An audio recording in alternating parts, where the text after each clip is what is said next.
Hello, and welcome to the Close the Loop podcast. I'm your host, Kevin Dieny, and today we're going to be talking about making marketing analytics easier. And when we say easier, right, are we talking like, oh, it's going to be done for you? It's going to be just, one click away? I think we're really after helping you understand it better, helping you see the value easier, helping you just get a better understanding and more confidence in yourself about, yes, as a business leader, I think I can really take marketing analytics and do something about it that's going to help my company grow. So to help us dive into that exciting topic, I have a really special guest with us today. His name is Scott Konopasek, and he is the CEO and founder of Mint Measure. Scott is a media planning, ad buying, and measurement guru. Scott has built and led digital media departments at C's for over 10 years. So he's got a lot of experience here.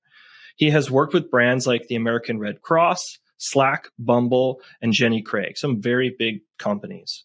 Scott loves learning about almost anything, but particularly enjoys learning about ancient history. Scott moved to Utah during the pandemic, and he spends the winter skiing and the summers camping. So welcome, and thank you so much for coming on, Scott. Hey, Kevin. Thanks for having me. So we'll go right into this. If you could, for the people who are like, what the heck is marketing analytics? Can you maybe explain it like they're five, what marketing analytics is and what it means for businesses, just in simple terms, so they know, okay, this is what we're going to be talking about a lot more. Yeah, marketing analytics is about understanding all the different data points that are available to a marketer. And the end goal is to try and understand, how did marketing drive sales for the business? And how can I do things maybe a little bit different? Or can I learn from this? So there's certainly different levels to marketing analytics and the depth that you go, but all of the analytics work that a marketer will do is going to be focused around what works and how do I get better. Yeah, that's great. That's a good overview. And for businesses thinking, well, I've heard of this, but that's a topic that makes me cringe, right? So why is marketing analytics perceived as being such a difficult, maybe even cumbersome or annoying or just an emotionally charged thing for a business to figure out? Yeah. If we think about data in general, the amount of data that we have today is so much more than we've ever had in history. And even in the last 20 years, most of the data in the history of planet Earth has been generated. And so, relatively speaking, data analysis is a very new skill.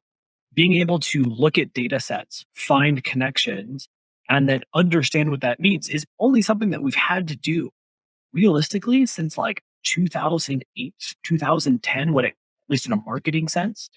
2012, when I was, my first years in my career, Facebook ads was like the newest, hottest thing. And so I remember sitting down with just the spreadsheet with hundreds of rows of data and trying to what am I supposed to do with this? And I think that most marketers feel that way, right? They look at whether it's their data inside of an ad platform like Google or Facebook, or it's Google Analytics, or maybe it's even an export of like all this complex data from like a Shopify store. It's just overwhelming, right? Like, oh, how do I do this? And from our business standpoint, we've done a lot of like research into this. And what we found is that something like 70% of marketers struggle to understand the data and apply it to their campaigns. And for one very simple reason: they're not analysts, they're marketers. And so, this marketing team of like 3 to 5 people, there's someone who knows how to buy ads, there's someone who is running email campaigns, there's someone else who's like maybe working on creative and promotional materials. Notably missing is a data analyst. And so if you leave, or if brands in general leave the data analysis to somebody who knows how to do it, well, chances are there's no one that knows how to do it. So you either have to be a weirdo like myself and just love the data and like figure out how to do it. Most brands need a little bit of help. And so I think that analytics can be really scary. And, what we've also found just through our experience is that most people start to care about data analytics when things are going sideways or when things are going bad, right? as an early stage company, as a small and medium business, you're like, cool, I just learned how to use Google and Facebook ads. You just learned two brand new platforms. You set up your campaigns, you wrote your creative. Like that's already a ton of work. And so if you can just put $1 into Facebook and $3 come out the other side, most brands don't ask too many questions. They're like, it works, it keeps going. Well, if I add 50% more budget, does it keep going up? And so typically brands wait until something breaks. I put $1 in and only 90 cents came out, no longer $3. Now it's time to do some analysis. Now it's time to like figure out what went wrong. And so it's really kind of funny to see these brands who are like, no, it's fine. And then we'll get a call back in a couple of weeks like, hey, so it's not fine. So I definitely think that there's like that element of it's scary, it's a lot, and it requires specialized knowledge. Yeah, I was looking up, before we met here, what are some of the problems people had with marketing analytics? And one of the big ones I kept seeing was data overload, just like you mentioned. And when you just see red, basically, I just see data everywhere. Well, okay, I don't really quite know how to interpret it. I'm not seeing solutions. I'm not seeing dollar signs everywhere. I'm seeing just a lot of information and data out there. It feels overwhelming. And then that sort of leads you to like, well, okay, so there's a lot of information, just like you've mentioned. Maybe like I pick my corner of it that I'm going to focus on and then just ignore everything else until it becomes a problem, which is taking bite sized chunks out of it, sort of how people do learn and figure things out. But just like you said, like, oh, now I've got problems. Well, that sort of led me to like realize one of the second biggest things people had was like, well, I don't really trust the data. And where I don't trust it, I don't use it. I don't want to see it. And I start to use my intuition, like my gut. Or I just ask, hey, look at what my competitors are doing and assume they're doing it the perfect right way. So how does marketing analytics help a business overcome trust issues with data? Yeah. We hear from marketers all the time that trust in the data is the number one problem. So if you don't believe the numbers that Facebook is giving you, you don't think that those are accurate, are you going to keep spending your money there? Maybe because you're getting some results, but you're going to be really hesitant to increase your spend. Or, let's suppose that there's some reporting from your email marketing platform and you're like, this kind of seems fishy to me. Well, you might make a pretty big adjustment and like say, I'm going to turn off email for. And so not trusting the data leads people to your point, use their gut and to guess. And sometimes you can guess correctly. And those people are very lucky. The first challenge is like, how do I as a marketer start to believe my data more? And so I think my advice, my first piece of advice is no data set is perfect. Even Google Analytics, which is oftentimes heralded as the standard in web analytics, like that's sample data. It's incomplete data. It is a very good picture of what's happening, but it's not perfect. And so no data from any platform is going to be perfect. So you just have to understand that like there's going to be a small variance in there. And then beyond that, you just have to start to pay attention to the data. I think this is like one of the things that feels very like low effort to do, but requires a lot of consistency. So how can I sniff bullshit in my data if this is the first time I've looked at my data in 6 months? There's no way, right? If I had been spending $1,000 a week on Facebook and I'd been consistently getting 100 sales, and all of a sudden I go from 100 sales to 40 sales in a 3-week period, I can believe that like something happened in Facebook. I might not know what, I might not like have the specific answers, but I've been paying enough attention to my data to know when something changed. And so, analytics in general is a journey. It's not a silver bullet. You're not going to be like, hey, I did data analytics this month and now my marketing is like perfect. And now like everything is delivering a 5-to-1 ROAS. Analytics is about saying, here's a snapshot in time. We see what's working. We see what's not working. Or maybe we see some stuff, but we don't know if it's working. Okay, well, let's make a change and let's see how that change like impacts my results. And so you come back and you look at that data 2 or 4 weeks later. And so analytics is this process of looking at the data, making a change, monitoring how the trend is changing over time, and being close enough to the data to understand or recognize when something has gone significantly right or significantly wrong. Wow. Yeah, in our business and in my, internal language here of how I describe it to my colleagues, I tell them this is the feedback loop. This is I'm going to do something and then I'm going to see that impact of that change after. And marketing is so dependent, like the activity parts of it are so dependent on getting good quality feedback so that we can say, hey, this is working or this is not. Maybe this is something we could change and have optimization apply to, or maybe it's not. And it's like a budget, let's move our resources somewhere else. So the question that this leads me to, which is like, I think really fitting here, is if you're a smaller business and you look at this like, well,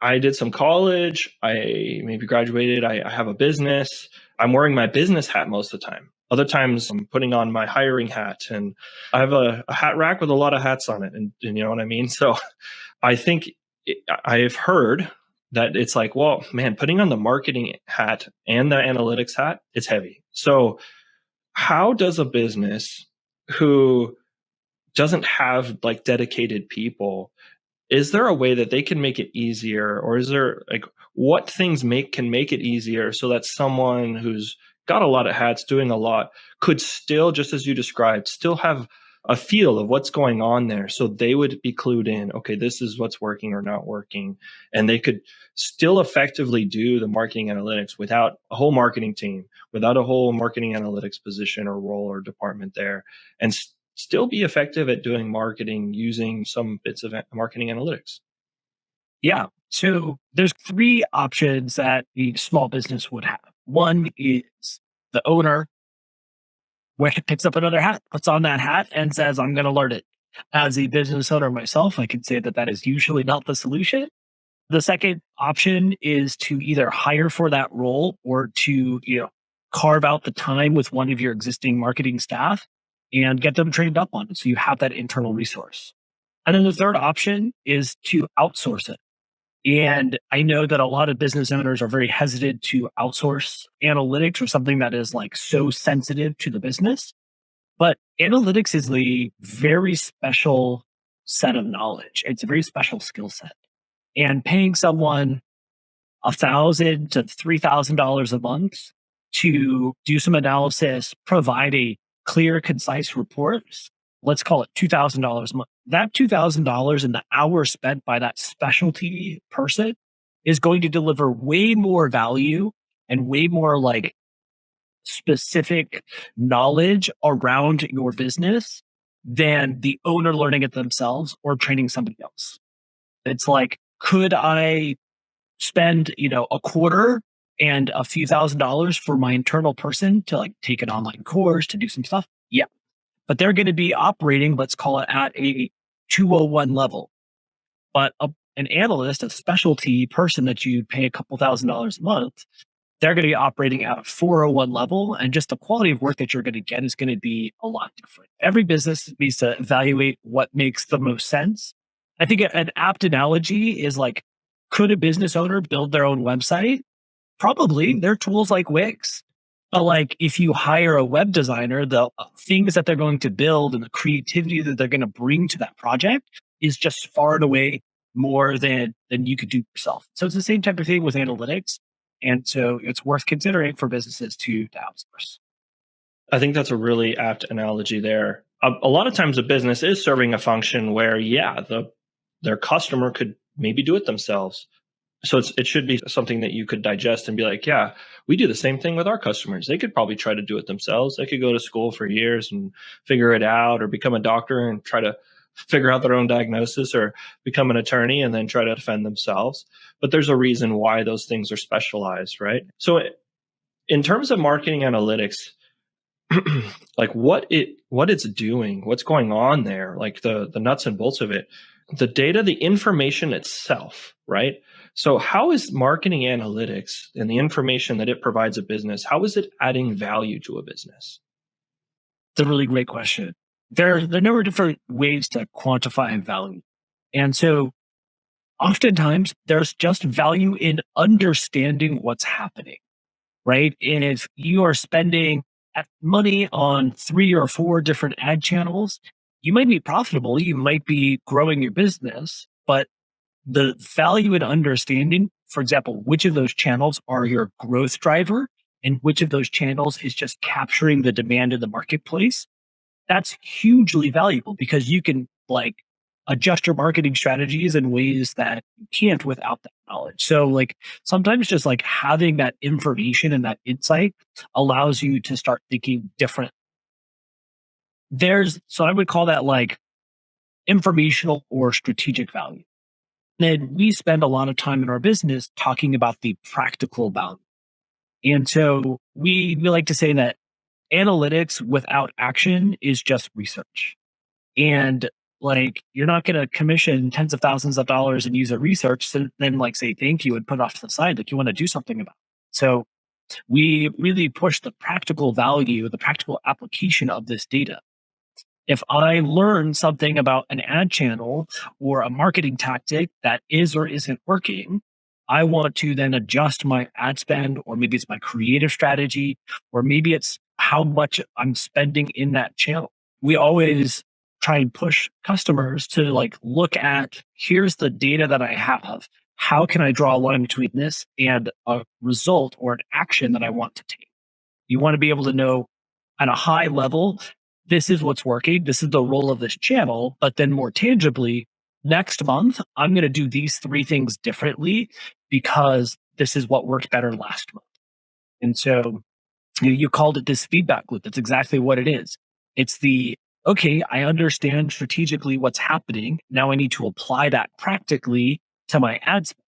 And so it's this iterative process, right? You might learn something this month that you do something different and improves your results by, let's call it 3%.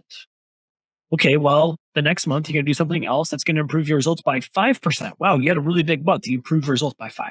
The next month is 2%. Well, your result isn't just that 2 or 3%. It's the 3% in month 1 for every month thereafter. It's the 5% every month thereafter. And it's the 2% every month thereafter. And so this is literally the exponential gains. If you are able to just improve a small amount every month, the results that can have on a business over the course of 12 months is really astounding. I think people oftentimes underestimate what consistency can do. So I tell brands all the time, you'd be better served making a 1% improvement 12 months out of the year than a 3% improvement once every quarter. And the ability of these results to compound and the learnings that you get are going to be so much more valuable in, call it near real time, right? Looking at data from like last month, so I could do something differently next month versus like, hey, it's now summertime. Let me look at my spring results. Don't get me wrong, there's value there, but having this more real time view of what's happening and how your marketing is working is always. The other aspect of that too is marketing spend is coming out of the cash and capital, and it's coming out of a place in the business. I mentioned this before, like it's coming out of a place in the business. The business could literally do anything it wanted with it. It could be doing something else with it. And so marketing analytics is proving to the business, okay, the marketing dollars are helping. Here's how they're helping. But in addition, like you've mentioned, it highlights learnings and improvements that the company could do to make it even more effective. And the marginal, 1% gain over time it compounds. It can be such a big deal for a business. With our tools, we like to say, well, what if you just got one more customer added to your roles every month, one new client every month? How would that change your business? And if it's just one, right, that's like the smallest marginal unit of growth there, just one more. What does that mean? And they're like, okay, well, it's this much value. And so we let's say, okay, So let's wind back. Like how many, if you have one new customer, how many more leads do you need? How much more does your ad spend, would it need to increase? Well, it's maybe 1,000, couple thousand, maybe it's triple digits, it's big numbers. And so we say, okay, well, if you just increase the effectiveness of your marketing, we're not increasing ad spend a penny, but you're getting more out of what you're already doing. So I like to look at it like marketing analytics is not adding to your marketing spend. It's like charging it, making it more effective, making it more efficient. And so in that way, it's a lot easier for some businesses to like swallow that painful pill going down, like, okay, because the other problem in marketing is there's a lag effect. Like you've mentioned with the real time, you spend money today, it might take a little while for that to wind up. How does marketing analytics help a business plan and forecast and try to make decisions today that are going to be in the future?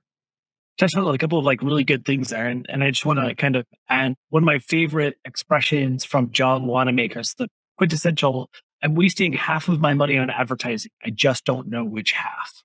Yeah. I love that.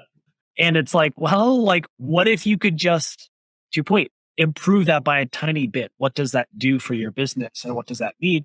And so, that's the approach that people should think about analytics. How do I look at everything that's happening and look at the least effective things and do less of those and reallocate that spend to the most effective things? A lot of people use year over year data, and I think that's a really good place for brands to get started. And just what was I doing last year? If I had 1,000 daily website visitors, am I plus or minus this? You always have to kind of take that data with a grain of salt, especially over the last 2 years. 2022 is nothing like 2021, which is nothing like 2020. We spent a lot of time encouraging clients to, yes, look year over year as a general benchmark, but look at your last 4 to 8 weeks of data, maybe even up to your last quarter. But the things that were trending in a good direction over the last 4 to 6 weeks are probably going to keep going in that trend. If something has been declining, it's probably going to keep going. And so using the data over the last 4 to 6 weeks is just a better way to do it. And we work with a number of customers where every month we meet with them and we do two things for them. We bring them insights about the data that's gathering in our platform, the analytics about their ad spend, and then we provide them with specific recommendations. We'll say, we saw some inefficiencies here, or we saw some opportunities there. And so the customer is then able to take those. And this typically happens like, let's call it the 22nd of the month. And we're looking at the last 6 weeks. And so they're saying, great, I'm going to plan my ad budget for the next month. Based on these learnings, these are the specific things I can do different. Short-term planning is probably the best use case for analytics. Certainly, you want to be able to look at your annual plan or your annual budget and the data that you have over the course of a year and forecast what you're going to spend or the channels. From a practical standpoint, going back to analytics needs action, looking at your last 4 to 6 weeks and saying, what can I do differently? Or if I were to copy paste my plan from this month, what tweaks would I make? Would I add a little bit more here? Would I subtract a little bit more here? Would I focus this campaign on building a higher frequency with users? And so from a planning standpoint, that's really where I think most brands should focus. Yeah. No, that's really good. And you mentioned something about data gathering that made me think of something. A business gets almost too many opportunities. Like marketing is an opportunity, selling is an opportunity. Maybe a business calls them and they take it, 99% of the time it's spam. So they're like, oh, but maybe 1% of those times there's like a valuable opportunity in there. And that's the reason why they take those calls. It's hard to sort through, I think, for a business, all the possible opportunities and ways that business could grow. They really have to simplify it down. And that means, okay, well, how do I know? Like there might be some clues, right? How am I going to figure out that this is a really good opportunity for my business? And how can I weed out the stuff that's just not relevant? It's not going to help me. It's not helping me get to the goal that I've set and really, helping you focus. And so it leads me to thinking like, well, a lot of times a business is like, look, I'm just, my blinders are on. I'm really focused on my financial sheets right now, and I'm looking at my revenue, my expenses, and my profit. And so it's like, well, if I look over across the way, way over there is all this marketing data. And so all that data feels disconnected from my financial information. So how does a business make it easier gathering all that marketing data and actually connecting it to the business's goals, aligning them with how a business wants to grow? Yeah. This is where the analysis paralysis, or like, it can just feel really overwhelming, right? Like, there's already so much to do. I'm a business owner. I have to focus on my P&L, my unit economics. I have this giant expense for marketing. Like, where do I even get started? How on earth do I tie these two things together? And for every business owner out there listening to this, hire an expert. Like, look, this is literally the role of outsourcing this to someone. If you hire a marketing analytics, expert, whether that's a platform that offers some tech, offers some consulting services, or this is just someone in your local city, town, state who's able to do this type of work for you, this is where that specialty knowledge comes in. They're going to know exactly where to look. They're going to know exactly how to tie these two things together. Marketing is oftentimes seen as an expense, especially by a CFO or that type of a role. And so the best way to in the value of marketing is to dig down into what's working and what's not working. And so an unfortunate piece of news that a lot of people aren't going to want to hear is that trusting the data that comes out of Facebook and comes out of Google, and that is aggregating in Google Analytics, that's a good first step, but it's incomplete. It's not the whole story. And if that's all the information that you are using to try and inform your marketing analysis and like how to optimize, you're leaving a lot on the table. And so this is really where like a level or a layer of measurement technology can really make all the difference. Whether it is tracking your phone calls more accurately with like your service, whether it's like adding in a piece of technology that can help feed the data back into the ad platforms and can improve the data quality that they have, or whether it's a more full on piece of marketing analytics tech that can deduplicate your ads and your channels and your results and give you this whole unified view. Uh, that this is really a place for marketing technology. So I'm sure that everyone is listening is saying, well, when do I need measurement technology? How do I know if this is the right time and the right place for me? There are a couple of criteria that we offer up to customers. Probably the easiest one for most is if you're spending in 3 or more ad channels, you should have a layer of marketing technology. So if you're spending in Facebook, in Google, and maybe you're doing some like display remarketing, you could consider a piece of measurement technology. Now, if you're doing those 3 things and you're only spending $20,000 a month, you probably don't need it. So that the next kind of like level to this is if you're spending about $100,000 a month, so about $1 million a year, $1.2 million a year. That's generally the level where you're spending a good amount on PPC and cost per click. You have some budget in Facebook, and you're really starting to wonder, like, wow, $1 million a year, like what else could I be doing with this money? Like, and so that's really where getting a 5% improvement in performance over the course of a year, like if annually all you got on a piece of measurement technology was 5% gains, right? Massive results for the business, and like reallocating some of that less effective ad spend into other channels or ways of delivering that's more effective can have some really big results. So 3 ad channels and then typically about $100,000 a month in ad spend.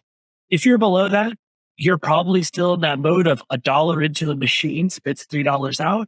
And so if that's working for you, then hey, you don't need it quite yet. But as you start growing, like that'll really make a lot of sense. Well, I have a second qualifier here. We will get a handful of brands that are really only spending in like Facebook and Google, but they're spending like $3 to $5 million a year.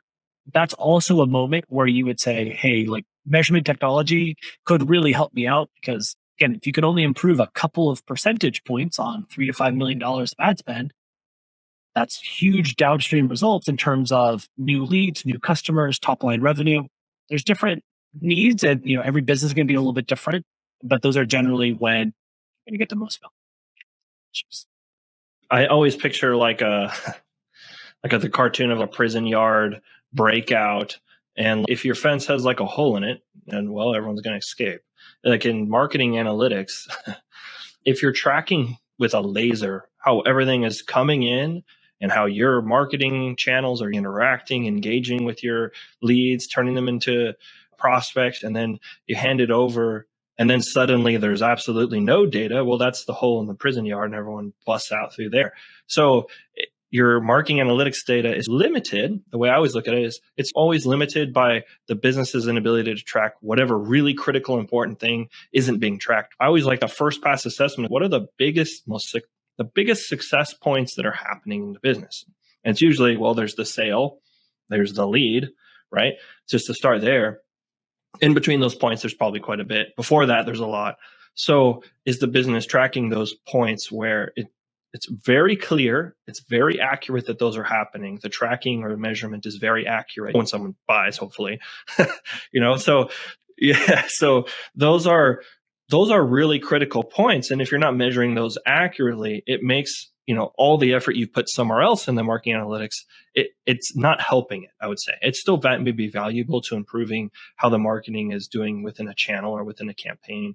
But when that marketing is still always trying to drive business results, if the business isn't able to connect the dots or put tracking in place for those points, there's usually a fall through. Like our technologies with the phone, that's just one piece of a very large, generally customer journey of how a business interacts and has conversations and brings in customers and clients. So how does a business though assess, right, where its gaps are using marketing analytics? Where is like the hole in the fence in the prison that everyone's escaping through? Yeah. So I typically start by asking, what are all the ways that a customer can send a signal to your company that they want to give you their money? And so that could be a lead that you're going to follow up with. It could be a phone call. It could be that they walk into your brick and mortar location.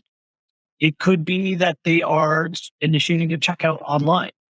And so the first step is to make sure that you have a way of accurately tracking all of the different signals. We recently started working with an automotive brand. They're a smaller regional brand. They have 10 locations and they use a call tracking service. They have some forms online, and a big gap for them is they do these shows and they like take their vehicles and they have people show up, and they spend a lot of money driving people to these events. They're typically like short-term events. Part of the reason why we started working is to fill in that gap. They didn't have a way of looking at people who are arriving to those locations, understanding if they were influenced by advertising, and then ultimately being able to connect that to a vehicle sale. And so if you think about all the different signals that a user could give you that they want to give you their money, start by, measuring all of those. And chances are, if you are anything besides e-commerce, you're going to have at least 2 or 3 different.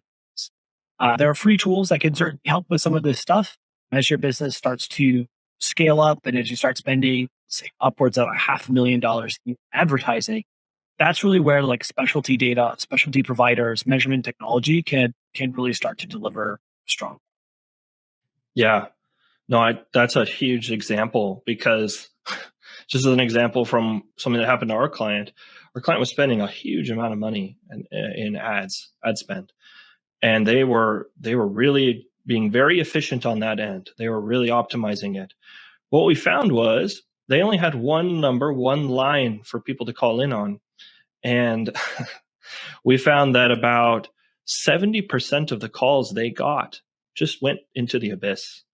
And so it was painful for them to hear this, because it was like, man, we're doing so much marketing work on the front end and people are busting their time and effort, blood, sweat, and tears is being poured into the front end marketing optimization of this.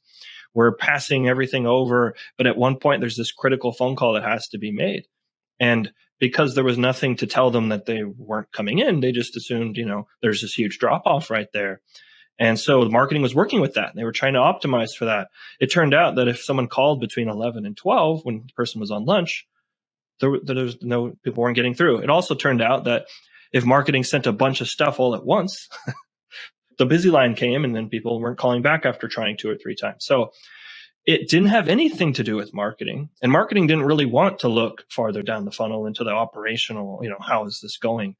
But when we came in and showed them just a few things, they're immediately like, marketing is going to be involved in seeing sort of the life cycle now, right? Like the whole funnel. And for this client, it was like day 2, they didn't have hardly any, if any, dropped missed calls. So like they were almost tripling, doubling their leads to calls. So it was just a like moment, like, wow, this was happening. And so that was a quick win type of scenario where we feel like we're, saviors of the day. Something I could like talk about. But generally speaking, marketing analytics can come in the form of like, hey, here's something that may be a little off. It might be harder to decipher, harder to figure out. And so that expert, I think, does come into play. But at the end of the day, like whoever's making the decision needs to have that information. So with all the charts, with all the data, with all the forms, all the marketing analytics takes, what are some really good ways that marketing analytics can be communicated to the business in a way that leads to, decisions being made, that leads to it being acted upon, that's going to lead to it being able to be improved to get that 1 to 5% types of goals that a business wants to use analytics for? So how does communication become more effective? Whenever a brand is picking up an analytics program for the first time, whether that's with the pizza technology or whether that's hire or effort, there's usually a lot of panic and there's usually a lot of fear. And people had been looking at a cost per click and suddenly saying, well, we're not going to measure by cost per click. We're going to measure on a cost per lead. Or we've been measuring on a cost per lead, but actually we have this new piece of technology that's going to connect leads to paying customers, and we're going to evaluate on the cost of the customer. That disrupts workflows. There's new charts, new tables. And so it tends to be a pretty big effort to like get the department on board, executive leadership or owners championing this and showing enthusiasm. Look, most people don't care about analytics. Most people don't like data, but it's mission critical for the leadership, whether that's a director or the owner or the founder, to show how important this is and to help make this an organizational priority. That's a really big part of the, like, I'll call it getting started phase. Part of this getting started phase is also laying out what are the things that we are going to measure and what are the things that we're going to care about. So this is the cost per click to a lead, or instead of measuring the lead, or we're going to measure a lead, but we're really going to evaluate everything on the cost of customer acquisition. Or maybe we're going to move away from like average order value and we're going to focus on profit, right? There's like all kinds of different ways to level up. And so developing an upfront measurement plan is probably the best way to lay the table for it. I know this is probably not what people want to hear again, but like this is where an expert comes in, right? If you're the owner and you're trying to pick up the analytics hat, you can, based off of some suggestions and some articles and listicles, like come up with a couple of ideas. But an analyst is going to come in and be able to do some of this work at a better level. So lay the foundation. I think once you begin a program and you have a measurement plan in place, the next thing that I like to do is start with the objective facts, right?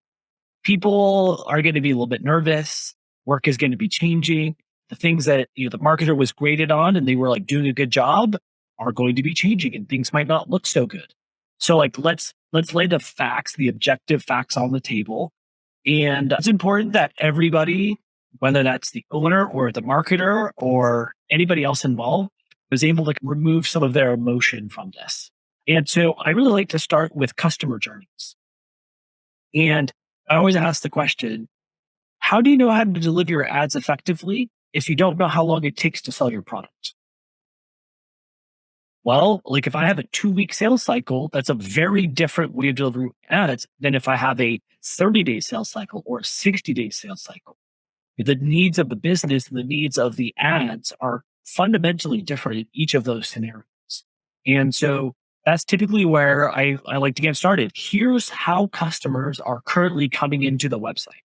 It takes uh, 15 ads on average over the course of 9 days. Oh, wow. Okay. People, when they're here, they visit these number of pages. And then here's the percentage of people that convert on the first visit. And then here's how many people leave. Okay. Well, when the people leave, how long does it take them to come back? How many ads does it take to get them to come back? And suddenly you begin to form this picture of like, oh, well, there's two parts. I need to get people interested, bring them in. I'm going to convert a small percentage of those on my first visit. But then for everybody else, I now know how many more days it's going to take. So if you might get that first visit in 9 days, people might come back in 2 days, right? You have an 11-day sales cycle on average, or it might take them an additional 9 days and you have an 18-day sales cycle. But it's going to be really difficult to deliver your ad campaigns effectively if you don't have that fundamental understanding of that buying cycle. And my experience with Google Analytics and similar tools is that data is just not. So again, this is where I would champion for a piece of technology to come in and give some of these insights. As you're beginning to lay the foundation and show some of these like empirical facts of like this is how customers are currently interacting with things, then you can begin to say, great, how can we optimize for this? And I use the expression focus on what's right, not who's right. So, okay, well, maybe we find that 98% of people are leaving the website and they're doing that within 30 seconds. Okay, well, let's figure out how to optimize that landing page a little. Maybe we drive them to a different page. Maybe we make some content changes. Or we might find that we have a ton of people coming into the site and they come back multiple times, but it takes them a really long time to purchase. Maybe it takes them 4 or 5 site visits before they're ready to purchase. Okay, well, then like, how do we adjust the ad campaigns to account for this behavior? Well, I would infer from something like that that there's probably a lot of research going on. This person is considering your brand, considering your product. They're probably doing competitive research. They probably have a tab open of your top 5 competitors, and they're trying to understand why they should buy from you. Great. Well, all of a sudden with that, you can begin to say, wow, well, what if we did some more educational content? What if we did a competitive comparison? What if we did an FAQ that just told people why we're the most awesome product on the market? And so, um, there's certainly like the paid side of things and understanding how many ads over what time period, what's most effective and what's not. But there's so much more around this that begins to affect other parts of the business. So, to kind of bring this back to what you had asked earlier about like you have your P&L and you're looking at your profits and all those metrics, and marketing analytics feel separate. This is a great way to bridge that together. And so the marketing analytics isn't just about what the paid advertising is doing. It's about how users are engaging with the website, how paid advertising is influencing that, and the rest of the experience that goes into somebody being ready to purchase your product. Yeah. Well, I've got a great example for this, which was like I had a room with sales support, marketing leaders, I had the whole leadership in there, and we had presented quite a lot of data, and I was like feeling, I don't know if they're translating this data into, the business results that they're all accountable for. And I don't think it's really hitting where like as hard as I want it to. So I just summarized it into like a one-liner. I was like, look, every time we get 11 visits to this page, we probably are going to bring in a new lead. And so I was like, so I asked them, okay, and this is just very generalized saying this, but okay, if we need 11 visits to the site, how can everyone here help us get 11, like how can we bring someone back or bring someone to the site 11 times?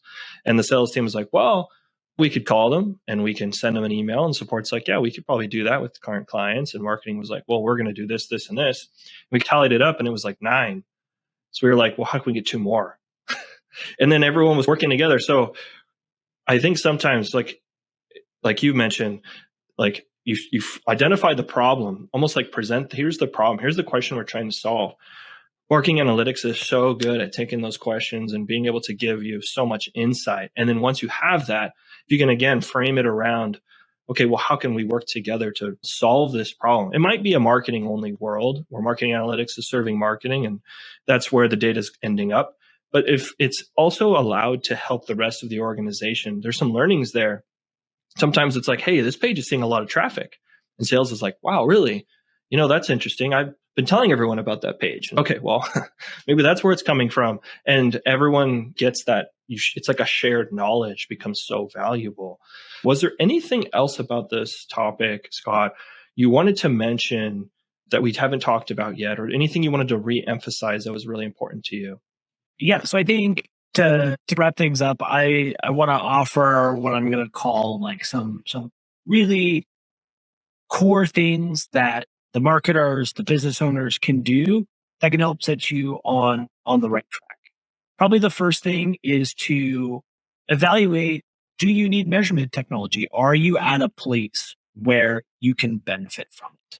We talked about the criteria being roughly 3 ad channels and $100,000 in spend a month, or 2 ad channels if you're doing north of $2 or $3 million. Who's going to own that internally? And deciding what level of priority is this? How are we going to integrate this into our workflows? And getting really the support and the vocal support of leadership to the rest of the organization. And then the last practical step is develop a plan, develop a measurement plan. And so if you are lacking the expertise and the knowledge yourself to do that, if your marketing team doesn't feel very confident in being able to do that, this is a service that Mint Measure does. We do that for no cost, no obligation.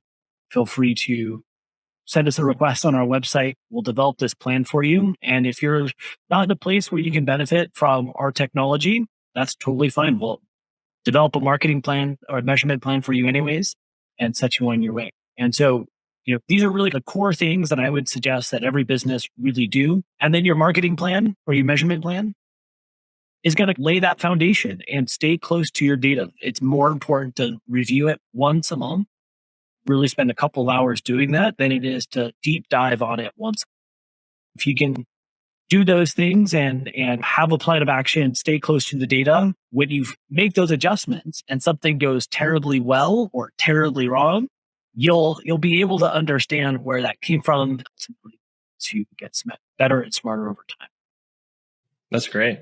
Those are some really cool, almost like quick steps you could take in the immediate future to assess, okay, where's my business at? And what are some ideas for buttoning up my tracking and measurement? So, Scott, if anyone wants to reach out to you, connect with you, find more about Mint Measure or just anything else that you're about, how can they find you? Yeah, you can find us at mintmeasure.com. If you search Google for Mint Measure, we're the top result. Okay, that's great.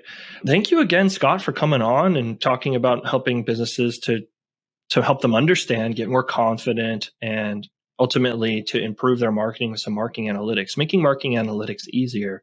So I really appreciate you taking the time and sharing everything you've got and telling us about avenues your company has for helping businesses and just sharing all this wisdom. So appreciate your time today.